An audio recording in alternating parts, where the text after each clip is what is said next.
ಮೈ dear students, ನೀವು last ವಿಡಿಯೋದಲ್ಲಿ properties of colloidal ಸೊಲ್ಯೂಷನಲ್ಲಿ ಕಾಲಿಗೇಟಿವ್ ಪ್ರಾಪರ್ಟೀಸ್ ಅಂತ ಕಾನ್ಸೆಪ್ಟ್ನ ಡಿಸ್ಕಷನ್ ಮಾಡೋದು. ಕಾಲಿಗೇಟಿವ್ ಪ್ರಾಪರ್ಟಿನಲ್ಲಿ ಏನು ಹೇಳೋದು? Colligative property value of colloidal solution is very less compare to true solution because colligative property which depends on the number of solute particles. Okay, second one, optical property. Okay, optical property nothing but optics nothing but light ಅಂತಕ್ಕಂಥದ್ದು. Optics experiment ಮಾಡ್ಬೇಕಾದ್ರೆ light must and should ಇರಲೇಬೇಕು.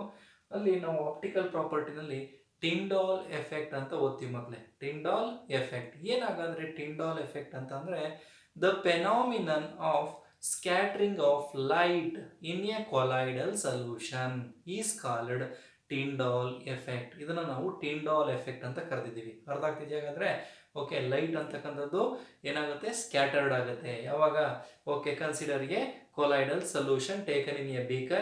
When a beam of light is passed this colloidal solution, Tyndall cone is appeared. Tyndall cone appear ಆಗಿ ಅದು ಹೇಗೆ ಕಾಣುತ್ತಪ್ಪ ಅಂದರೆ ನಾವು microscope ಮುಖಾಂತರ ನೋಡಬೇಕು. ಮೈಕ್ರೋಸ್ಕೋಪ್ ಮುಖಾಂತರ ನೋಡಿದಾಗ ನಮಗೆ ಆ ಒಂದು ಲೈಟ್ ಅಂತಕ್ಕಂಥದ್ದು ಸ್ಕ್ಯಾಟರ್ ಆಗಿರ್ತಕ್ಕಂಥ ಒಂದು ಟಿಂಡಾಲ್ ಕೋನ್ ಅಪಿಯರ್ ಆಗಿರುತ್ತೆ. ಓಕೆ, ಹಾಗಾದ್ರೆ ಇದನ್ನು ನಾವು ಟಿಂಡಾಲ್ ಎಫೆಕ್ಟ್ ಅಂತ ಕರಿತೀವಿ ಮಕ್ಕಳೇ. Okay, what do you mean by Tyndall effect? The phenomenon of scattering of light by a colloidal solution is called Tyndall effect. ಇದನ್ನ ಟಿಂಡಾಲ್ ಎಫೆಕ್ಟ್ ಅಂತ ಕರೆದಿದ್ದೀವಿ. ಓಕೆ, ಹಾಗಾದ್ರೆ ಯಾವ ರೀತಿ ಟಿಂಡಾಲ್ ಎಫೆಕ್ಟ್ ಆಗ್ತದೆ ಅಂತಕ್ಕಂಥದ್ದು ನೋಡಿ. When a beam of light is passed through a colloidal solution. ಹಾಗಾದ್ರೆ ಎ ಬೀಮ್ ಆಫ್ ಲೈಟ್ ಅನ್ನು ನಾವೇನ್ ಮಾಡಬೇಕು? ಪಾಸ್ ಮಾಡ್ಬೇಕಂತೆ. ಕೊಲೈಡಲ್ ಸೊಲ್ಯೂಷನ್ಗೆ ಪಾಸ್ ಮಾಡಿದಾಗ its path is illuminated. For example ನೋಡ್ರು, ಈಗ ಕನ್ಸಿಡರ್ ಎ ಬೀಕರ್. ಒಂದು ಬೀಕರ್ ತಗೊಳ್ಳಿ. ಈ ಬೀಕರ್ ಒಳಗಡೆ ಏನಿದೆ? ಕೊಲೈಡಲ್ ಸೊಲ್ಯೂಷನ್ ಇದೆ. ಈಗ ನೀವು ಒಂದು ಲೈಟ್ ಅನ್ನ ಪಾಸ್ ಮಾಡಿದಾಗ, ಅರ್ಥ ಆಗ್ತಿದೆ ಹಾಗಾದ್ರೆ? ಒಂದು ಲೈಟ್ ಅನ್ನ ಪಾಸ್ ಮಾಡಿದಾಗ ನಿಮಗೆ ಆರ್ಡಿನರಿ ಬೀಮ್ ಆಫ್ ಲೈಟ್ ಅನ್ನ ಪಾಸ್ ಮಾಡಿದಾಗ ನಿಮಗೆ ನೋಡಿ ಈ ರೀತಿ ಟಿಂಡಾಲ್ ಕೋನ್ ಅಂತಕ್ಕಂಥದ್ದು ಅಪಿಯರ್ ಆಗುತ್ತೆ. ಅಂದ್ರೆ ನೀವು ಮೈಕ್ರೋಸ್ಕೋಪ್ ಮುಖಾಂತರ ನೋಡಿದಾಗ ಲೈಟ್ ಅಂತಕ್ಕಂಥದ್ದು ಏನಾಗಿರುತ್ತೆ? Scattered. Okay, view under microscope ಮುಖಾಂತರ ನೋಡಿದಾಗ ಏನಾಗಿರುತ್ತೆ ನಿಮಗೆ? ಇಲ್ಲಿ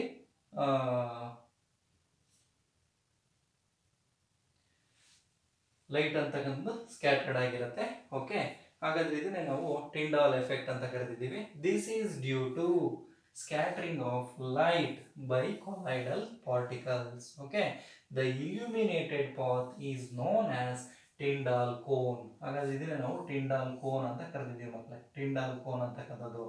okay, due to scattering of light, the particles of colloid appear like shining patches of light. ಹಾಗಾದ್ರೆ ಯಾವ ರೀತಿ ಕಾಣಿಸುತ್ತಪ್ಪ ಅಂದ್ರೆ ಒಂಥರ ಶೈನಿಂಗ್ ಆಗಿರೋ ತರ, ಶೈನಿಂಗ್ ಪ್ಯಾಚಸ್ ಅಂತ ಹೇಳ್ತಿರಲ್ಲ, ಆ ರೀತಿ ಆ ಲೈಟ್ ಅಂತಕ್ಕಂಥದ್ದು ನಮಗೆ ಕಾಣುತ್ತೆ ಯಾವಾಗ ನಾವು ಮೈಕ್ರೋಸ್ಕೋಪ್ ಮುಖಾಂತರ ವ್ಯೂ ಮಾಡಿದಾಗ. ಓಕೆ, ಇದನ್ನ ನಾವು ಟಿಂಡಾಲ್ ಎಫೆಕ್ಟ್ ಅಂತ ಕರೆದಿದ್ದೀವಿ.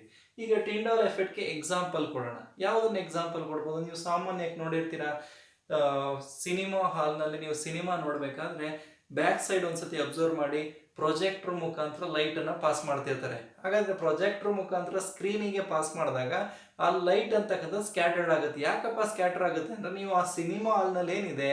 ಸಾಲಿಡ್ ಏರೋಸಾಲ್ ಅಂತಕ್ಕಂಥದ್ದು. Solid aerosol example dust, smoke. Okay, ಹಾಗಾದ್ರೆ ಆ ಸಿನಿಮಾ ಹಾಲಲ್ಲಿ ಏನಿದೆ? ಗ್ಯಾಸಿಯಸ್ ಮಾಲಿಕ್ಯೂಲ್ ಇದೆ, ಡಸ್ಟ್ ಪಾರ್ಟಿಕಲ್ ಇದೆ. ಹಾಗಾದ್ರೆ ಡಸ್ಟ್ ಪಾರ್ಟಿಕಲ್ ಅಂತಕ್ಕಂಥದ್ದು ಸಾಲಿಡ್ ಸ್ಟೇಟ್ ಅಲ್ಲಿ ಇರುತ್ತೆ, ಡಿಸ್ಪರ್ಸ್ಡ್ ಫೇಸು. ಏರ್ ಅಂತಕ್ಕಂಥದ್ದು ಗೇಷಿಯಸ್ ಸ್ಟೇಟ್ ಅಂತಕ್ಕಂಥದ್ದು ಡಿಸ್ಪರ್ಷನ್ ಮೀಡಿಯಂ, ಸಾಲಿಡ್ ಏರೋಸಾಲ್. ಹಾಗಾದ್ರೆ ಲೈಟ್ ಅನ್ನ ಕೊಲೈಡಲ್ ಸೊಲ್ಯೂಷನ್ ಮೇಲೆ ಪಾಸ್ ಮಾಡಿದಾಗ ಏನಾಗುತ್ತೆ? ಸ್ಕ್ಯಾಟರ್ಡ್ ಆಗುತ್ತೆ. Another one example, the blue colour of the sky during the day and redness of sun at the time of sunset are due to scattering of light. Okay, ಹಾಗಾದ್ರೆ ನೀವು ಪ್ರತಿಯೊಬ್ಬರು observe ಮಾಡಿದ್ದೀರಾ every day ನಡೀತಕ್ಕಂಥ ಒಂದು process ಅಲ್ಲಿ. ಹಾಗಾದ್ರೆ blue colour of the sky during the day ಟೈಮ್ನಲ್ಲಿ ನಮಗೆ sky appears blue in colour ಅಂತ ಕೇಳ್ತಾರೆ. ಗಿವ್ ರೀಸನ್ ಅಂತ ಕೇಳಿದಾಗ ಏನು ಬರೀತಾರೆ? Due to the presence of scattering of light. ಇಲ್ಲೂ ಕೂಡ ಟಿಂಡಾಲ್ ಎಫೆಕ್ಟ್ ಅಂತಕ್ಕಂಥ ನಡೆಯುತ್ತೆ. ಅದೇ ಸನ್ಸೆಟ್ ನಲ್ಲಿ ಯಾವ ಕಲರ್ ಇರುತ್ತೆ?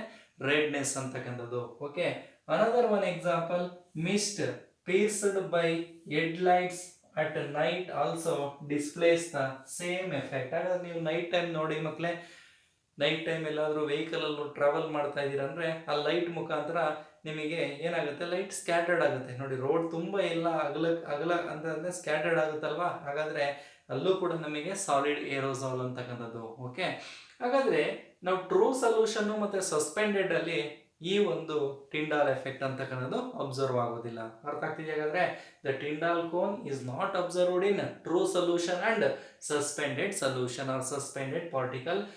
ಟ್ರೂ ಸೊಲ್ಯೂಷನ್ ಅಲ್ಲಿ ಯಾಕೆ ಅಬ್ಸರ್ವ್ ಆಗೋದಿಲ್ಲ ಅಂದ್ರೆ the particles are very small ಅಥವಾ ಟೂ ಸ್ಮಾಲ್ ಅಂತ ಹೇಳ್ತೀವಿ. ತುಂಬಾ ಸಣ್ಣ ಪಾರ್ಟಿಕಲ್ಸ್ ಇರುತ್ತೆ, ಮತ್ತೆ size of the particles is very large in suspended particles. Okay, ಹಾಗಾದ್ರೆ Tyndall effect is observed only in colloidal solution, not in true solution and suspension particles. Okay, what are the important conditions of Tyndall effect? ಹಾಗಾದ್ರೆ conditions ಮಕ್ಕಳೇ ಏನಾಗಾದ್ರೆ important conditions Tyndall effect ಆಗಬೇಕಾದ್ರೆ conditions ಏನಪ್ಪಾ ಅಂದ್ರೆ, first condition ಹೇಳುತ್ತೆ the diameter of the particles of the dispersed phase must be very close to the wavelength of light used. ಹಾಗಾದ್ರೆ ನೀವೇನು wavelength of light, ಒಂದು light ಒಳಗಡೆ wavelength ಅಂತ ಗೊತ್ತಿದೆ ನಿಮ್ಗೆಲ್ರಿಗೂ. ಏನಪ್ಪ ವೇವ್ ಲೆಂತ್ ಅಂದ್ರೆ the distance between the adjacent crest ಮತ್ತೆ ಟ್ರಫ್ ನಡುವೆ ಇರ್ತಕ್ಕಂಥ ಡಿಸ್ಟೆನ್ಸ್ ನ ವೇವ್ ಲೆಂತ್ ಅಂತ ಹೇಳ್ತೀವಿ. ಹಾಗಾದ್ರೆ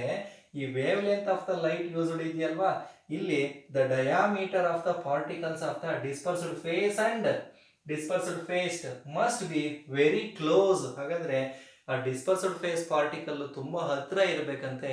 ಯಾರಿಗಪ್ಪ ಹತ್ರ ಇರಬೇಕು? Wavelength of the light used. ಆ ಲೈಟ್ ನೀವೇನ್ ಯೂಸ್ ಮಾಡಿರ್ತೀರಲ್ಲ, ಆ ವೇವ್ ಲೆಂತ್ ಆಫ್ ದ ಲೈಟ್ಗೂ ಮತ್ತೆ ಡಿಸ್ಪರ್ಸ್ಡ್ ಫೇಸ್ ಪಾರ್ಟಿಕಲ್ಗೆ ಡಯಾಮೀಟರು ವೆರಿ ನಿಯರೆಸ್ಟ್ ಇರಬೇಕು, ಕ್ಲೋಸ್ ಟು ಈಚ್ ಅದರ್ ಅಂತ ಹೇಳ್ತಿರಲ್ಲ, ಆಗಿದ್ದಾಗ ಮಾತ್ರ ಟಿಂಡಾಲ್ ಎಫೆಕ್ಟ್ ಅಬ್ಸರ್ವ್ ಆಗುತ್ತೆ, ಅದರ್ವೈಸ್ ನಾಟ್, ಯಾವುದೇ ಕಾರಣಕ್ಕೂ ಆಗೋದಿಲ್ಲ. ಸೆಕೆಂಡ್ ಕಂಡೀಷನ್ ಹೇಳುತ್ತೆ there must be a large difference between the refractive indices of the dispersed phase and the dispersion medium.